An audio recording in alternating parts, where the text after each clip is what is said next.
बेटी से रिश्ता। कहानी मयंक और विभा की है।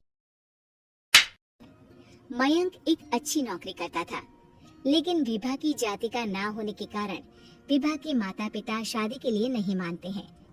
पर जब दोनों अपनी मर्जी से शादी कर लेते हैं तो क्या है विभा, 6 साल हो गया है शादी को, लेकिन एक दिन नहीं गया कि तुम माँ पापा को याद कर परेशान नहीं होती। मैं कितनी कोशिश करता हूँ कि तुम सब भूल जाओ। कोई नहीं भूल पाता है मयंक। माँ पापा को कोई कैसे भूल सकता है। तभी सास का फोन आता है। मान लो विभा से बात कर लो, आज उसे अपनी माँ की बहुत याद आ रही है। बेटा विभा, मैं आ जाऊं? हम दोनों चलेंगे तेरे माँ पापा के पास। बोलो। ना माँ जी, वो आप लोगों को कुछ बोलेंगे तो मुझे और भी बुरा लगेगा। आखिर आप भी मेरी माँ ही तो है। अरे सुन लेंगे ना यार, कोई बात नहीं, बोलेंगे ही ना। चलो माँ, मैं फोन रख रहा हूँ। वो क्या है ना, आज विभा को लेकर डॉक्टर के पास जाना है। बहुत दिनों से इसके सर पर लगातार दर्द हो रहा है। अरे हाँ हाँ, ले जा बेटा। सर दर्द को हल्के में नहीं लेना चाहिए। वैसे भी ना बहू सोचती बहुत है। मयंक माँ का फोन रख देता है और दोनों कार से अस्पताल जाते हैं। लेकिन जैसे ही वो लोग अस्पताल जाते हैं, विभा को स्ट्रेचर में नर्स उसकी माँ को लेकर जा रही दिखती है। मयंक, माँ, मयंक वो मेरी माँ है।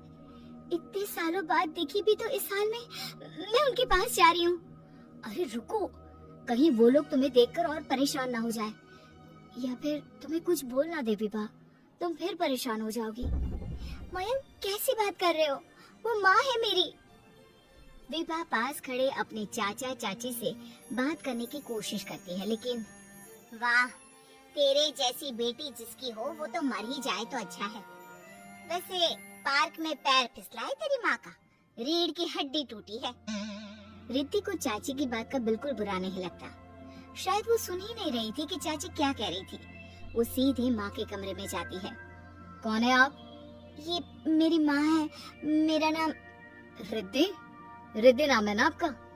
दर्द में भी ये आपका ही नाम ले रही थी। हाँ, ये सुनते ही रिद्धि का कलेजा मुंह में आ जाता है। ये वही माँ है जिसने कड़े शब्दों में ये कह दिया था कि अब तेरा मेरा रिश्ता खत्म। फिर रिद्धि का पति मयंक भी वहाँ आ जाता है। सामने खड़े होते हैं रिद्धि के पिता। पापा, क्या हुआ माँ को? वो पार्क में गिर पड़ी, रीढ़ की हड्डी में चोट आई है। रिद्धि पिता की तरफ देखती है, लेकिन पिता मुंह फेर लेते हैं। पता है मयंक, माँ दर्द में मेरा नाम ले रही थी।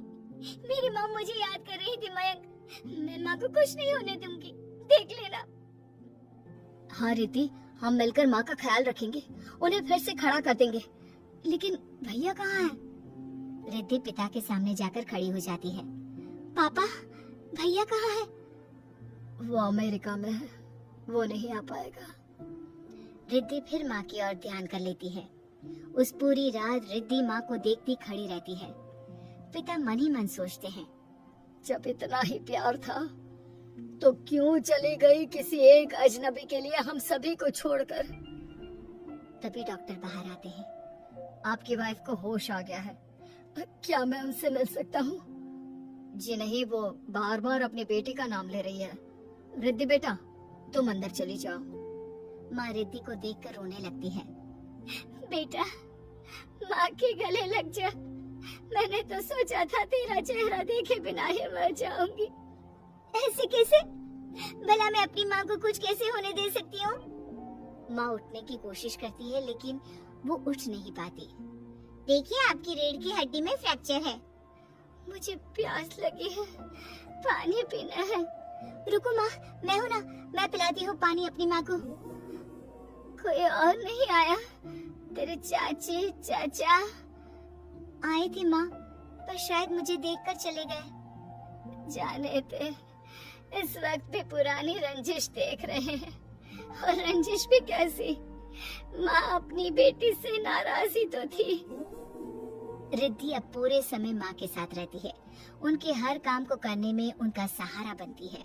फिर एक रोज, आज आपको चलने की कोशिश करनी थी, लेकिन हमारे फिजियो के डॉक्टर नहीं आए जो आपको पकड़कर चलाते, तो फिर आज। डॉक्टर साहब, मैं हूँ ना, मैं माँ को चलने में मदद करूंगी। रिद्धि माँ को चलाती फिराती उनके खाने पीने का ख्याल